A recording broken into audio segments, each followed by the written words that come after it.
राम कल मेरे घर आया होगा. ராம் கல் மேரே கர் அப்படின்னா ராம் வந்து கல் அப்படின்னா தெரியும், நேற்று நாளை ரெண்டுக்குமே வந்து கல் தான் சொல்லுவோம். ஸோ கல் மேரே கர், ராம் நேற்று மேரே கர் அப்படின்னா என்னுடைய வீட்டிற்கு ஆயா ஹோகா. இப்போ இங்கே வந்து கல் அப்படின்றது இங்கே ஆயேங்கே ஜாயேங்கே அப்படின்னு வந்தால் அது வந்து நம்ம ஃப்யூச்சர் ஃபார்மாக எடுத்துக்கலாம். பட் இங்கே வர்ற இந்த ஆயா ஹோகா அப்படின்ற விஷயத்த வச்சு இந்த கல் அப்படின்றது நேற்று அப்படின்றத நம்ம மீன் பண்ணுறோம். அதாவது பாஸ்ட் டென்ஸ் அப்படின்றத நம்ம புரிஞ்சுக்கிறோம். ஓகேவா? இந்த சென்டென்ஸை படிக்கும்போது இந்த ஆயா ஹோகா அப்படின்ற விஷயத்த வச்சு நாம் இந்த கல் அப்படின்றது நேற்றுன்றதை புரிஞ்சுக்கிறோம். இங்கே என்னன்னா, இங்கே நீங்கள் லாஸ்ட்டு ஒவ்வொரு வேர்டுக்கும் பின்னாடி பார்த்தீங்கன்னா ஹோகா, ஹோங்கே, ஹோகி அப்படின்னு வருது இல்லையா? ஸோ அதுதான் வந்து சந்தேகத்தை காட்டும். ஒருவேளை அப்படி நடந்திருக்கலாம். ராமன் நேற்று என் வீட்டிற்கு வந்திருக்கலாம். ராமன் மேபி வந்திருக்கலாம். அப்படி நடந்திருக்கலாம் அப்படின்னு பாஸ்டில் நடந்த விஷயத்த மேபி நடந்திருக்கலாம் அப்படிங்கும்போது ஹோகா, ஆயா அப்படின்ற விஷயத்தோட சேர்த்து ஹோகா, ஆயா, ஹோகா அப்படின்னு சொல்கிறோம். ராம் கல் மேரே கர் ஆயா ஹோகா. Ram might have come to my house yesterday. Raman நேற்று என் வீட்டிற்கு வந்திருக்கலாம். காமராஜ் ஜி ராஜாஜி சே மில்னே கயே ஹோங்கே. காமராஜ் அவர்கள் ராஜாஜியை சந்திப்பதற்காக போயிருக்கலாம். இங்கே என்ன இருக்குது? கயே அப்படிங்கும்போது நம்ம வந்து பாஸ்ட் டென்ஸில் நடந்த விஷயம் தான் இல்லையா? ஆனால் கயே ஹோங்கே இங்கே நம்ம எப்பவுமே பார்க்குற மாதிரி தான். ஹோகா அப்படின்றது அந்த கா இந்த விஷயங்களெல்லாம் எப்படி வரும்? ஆண் பால் பெண் பாலுக்கு பொதுவாக எப்படி வரும்? கா, கே, கி அப்படின்னு வரும் இல்லையா? நம்ம இந்த இதில் பார்த்துருக்கோம். நம்ம இதிலே பார்த்துருக்கோம்னு நினைக்கிறேன். பிராத்மிக்லேயே பார்த்த விஷயங்கள் மாதிரி தான். ஆண் பாலுக்கும் பெண் பாலுக்கும் பொதுவான விஷயங்கள் எப்படி இப்போ இங்கே பாருங்கள். கர்த்தா, கர்த்தே, கர்த்தி அப்படின்னு வருது இல்லையா? அப்போது ஆண் பால்னா கர்த்தா, கர்த்தே அப்படிங்கும்போது ஒரு மதிப்பிற்குரிய ஒருவங்களை பற்றி சொல்லும்போது ப்ளஸ் வந்து ப்ளூரல் ஃபார்ம் வரும்போது கர்த்தே அப்படின்னு சொல்லுவோம். கர்த்தி அப்படின்னா பெண் பால். அதே மாதிரி தான் எல்லா வினைச்சொற்களுக்கும் நாம் இந்த விஷயங்கள் தான் செய்கிறாங்க. செய்கிறவங்க ஒரு ஆணா இல்லை ஒரு பெண்ணா, நான் மே அப்புனா காம் அப்படிங்கும்போது நான் என்னுடைய வேலையை அப்படிங்கும்போது மே வரும்போது கர்த்தா வரும் இல்லையா? அதே மாதிரி தான் தும் நீன்னு சொல்லும் போதும் கர்த்தே வரும். அப்புறம் ப்ளூரல் ஃபார்முக்கும் வந்து வே, அப்போ ஹம், அப்போ அந்த மாதிரி விஷயங்களுக்கும் வரும் இல்லையா? அதே மாதிரி பெண் பால் அப்படிங்கும்போது கர்த்தி அப்படின்னு வரும் இல்லையா? அதே மாதிரி தான் இங்கேயும் இந்த ஹோ அப்படின்ற விஷயம் வந்து பேஸ். ஓகேவா? அதன் பிறகு அது வந்து ஒரு ஆணாக இருந்தால் ஹோகா, பெண்ணாக இருந்தால் ஹோகி, ப்ளூரல் ஃபார்ம் அப்படிங்கும்போது ஹோங்கே அப்படின்னு வருது. ஓகேவா? மற்றபடி அந்த விஷயங்கள் எல்லாம் சேம் அதே தான். இருந்திருக்கலாம், வந்திருக்கலாம், போயிருக்கலாம் அப்படின்னு ஒரு வேளை நடந்திருக்கலாம் அப்படின்னு சந்தேகத்தை காட்டும் விதமாக நாம் சொல்லும்போது அப்போது ஹோன்ற விஷயம் வருது. ஆனால் அங்கே நடக்கிறது ஆணா இல்லை பெண்ணா இல்லை ஒரு ப்ளூரல் ஃபார்மா இல்லை நம்மளோட பெரியவங்களா அப்படின்றத பொறுத்து அந்த எப்பவும் போல் ஹோகா, ஹோங்கே, ஹோகி அப்படின்னு மாறுது. ஓகேவா? அது பேஸ் சேம் தான்.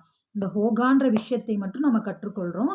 மற்றபடி இந்த சொற்கள் அந்த கி, கா, கே இதெல்லாமே வந்து எல்லா வினைச்சொற்களுக்கும் நாம் எப்படி யூஸ் பண்ணுறோமோ சேம் அதே மாதிரி தான். ஓகேவா? இதில் எந்த ஒரு டிஃப்ரென்ஸும் கிடையாது. ஓகே. இப்போ நம்ம பார்த்தோம் இல்லையா? காமராஜ் அவர்கள் ராஜாஜியை சந்திப்பதற்காக போயிருக்கலாம் அப்படிங்கும்போது இங்கே 2 பேருமே வந்து ஒரு ரெஸ்பெக்ட்ஃபுல் பர்சனை பற்றி தான் நம்ம பேசுகிறோம் இல்லையா? ஸோ அப்போது ஹோங்கே கயே ஹோங்கே. காமராஜ் அவர்கள் ராஜாஜியை மில்னே சந்திப்பதற்காக கயே ஹோங்கே. கயேனா போயிருக்காரு அப்படிங்கும்போது ஹோங்கே அப்போ போயிருக்கலாம். ஸோ கயே ஹோங்கே. அடுத்து தேர்டு ஒன்று. உஸ்னே யஹ் கிதாப் நஹி படி ஹோகி. அவன் உஸ்னே யஹ் கிதாப் இந்த புத்தகத்தை நஹி படி ஹோகி. இங்கே வந்து புத்தகத்தை தான் மீன் பண்ணுது ஹோகிங்கும் போது. ஓகேவா? நீங்கள் வந்து இங்கே மட்டும் என்ன அவன் வரும்போது ஹோகி பெண் பால் கிடையாது அப்படின்னு நினைக்கக்கூடாது. இங்கே கிதாப் புத்தகத்தை மீன் பண்ணுது. ஸோ ஹோகி படி ஹோகி புத்தகத்தை மீன் பண்ணும்போது அந்த புத்தகத்துக்கான அது வந்து பெண் பாலா ஆண் பாலான்றதை பொறுத்து தான் இங்கே இந்த ஹோகின்னு வருது. ஓகேவா? ஸோ அவன் உஸ்னே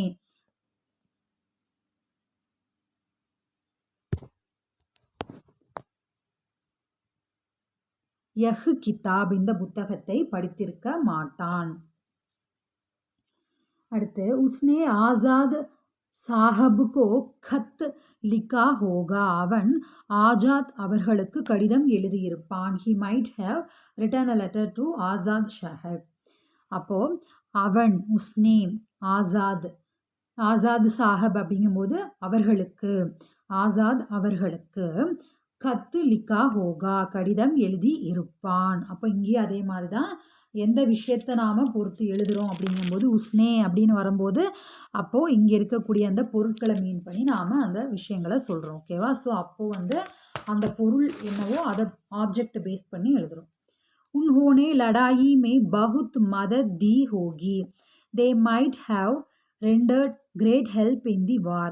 அவர் போரில் மிகவும் உதவி செய்திருப்பார். ஸோ உன்ஹோனே அவர், லடாயி அப்படிங்கும்போது போர், பகுத் மதத் மிகவும் மிகப்பெரிய உதவியை, ஹோகி செய்திருப்பார் வழங்கியிருப்பார், மதத் அப்படின்றது ஹோகி அப்படின்னு வருது. ஓகேவா? ஆரியலோக் மத்திய ஏஷியா சே ஆயே ஹோங்கே.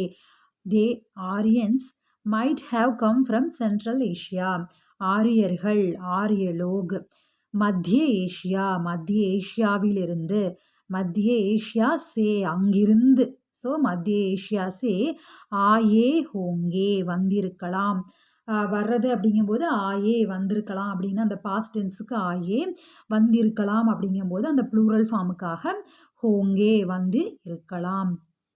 அடுத்த यह नदी किसी पहाड़ से निकली होगी. This river might have arisen from some hill. இந்த நதி ஏதாவது ஒரு மலையிலிருந்து தோன்றியிருக்கும். யஹ் நதி அப்படிங்கும்போது இந்த நதி, கிசி பஹாடு ஏதாவது, கிசி அப்படின்னா ஏதாவது, பஹாடு சே ஏதாவது ஒரு மலையிலிருந்து, பஹாடுனா மலை, சே நிக்கலி ஹோகி மலையிலிருந்து, இந்த நதி வந்து எங்கிருந்து வந்திருக்கலாம், ஏதாவது ஒரு மலையில் இருந்து அப்படிங்கும்போது சே வருது. நிக்கலி அப்படின்னா அங்கிருந்து தோன்றியிருக்கும் வந்திருக்கும் அப்படிங்கும்போது நிக்கலி होगी. पांड्य राजाओं ने इस मंदिर को बनवाया होगा. The Pandya kings might have made to build this temple. Pandya மன்னர்கள் இஸ் மந்திர் கோ இந்த கோயிலை, பன்வாயா ஹோகா கட்டுவித்திருப்பாங்க அப்படிங்கும்போது இந்த கோயிலை கட்டுவித்திருப்பார்கள். அப்போ பன்வாயா होगा. पिछली लड़ाई में करोड़ों रुपये खर्च हुए होंगे. crores of rupees might have been spent in the last war. இப்போ இதில் இருக்கக்கூடிய அந்த might have அப்படின்றது தான் வந்து இருந்திருக்கலாம் அப்படின்ற விஷயத்துக்கு யூஸ் பண்ணுவோம் இல்லையா? ஸோ அது பார்க்கும்போது உங்களுக்கு அந்த டிஃப்ரெண்ட் அதுவும் தெரியும். ஓகேவா? மைட் ஹேவ் தான் வந்து இருந்திருக்கலாம் அப்படிங்கும்போது ஒரு வேளை புறப்பட்டிருக்கலாம், செலவாயிருக்கும், கட்டுவித்திருப்பார்கள், தோன்றியிருக்கும், வந்திருக்கலாம் அப்படின்னு சந்தேகத்திற்குரிய விஷயங்களை நாம் எடுத்துரைக்கிறோம். ஓகே. பிச்சிலி லடாயிமே, அப்போ பிச்சிலி அப்படின்னா கடந்த, லாஸ்ட்டாக கடந்த விஷயம். லடாயிமே போரில், கரோடோ ரூபாயே கோடிக்கணக்கான, கரோடுனா கோடி, கோடிக்கணக்கான ரூபாய்கள், கர்ச்சு ஹுயே ஹோங்கே செலவாகி இருக்கும் அப்படின்னு பாஸ்ட்டு அதே விஷயங்களை தான் சொல்கிறாங்க. கர்ச்சுனா செலவு, ஸோ खर्च हुए होंगे. रेलगाड़ी अब तक रवाना हो चुकी होगी. The train might have started by now. रेलगाड़ी ரயில் வண்டி, अब तक இதற்குள் இப்போ இந்த சமயத்தில், ரவானா ஹோ சுக்கி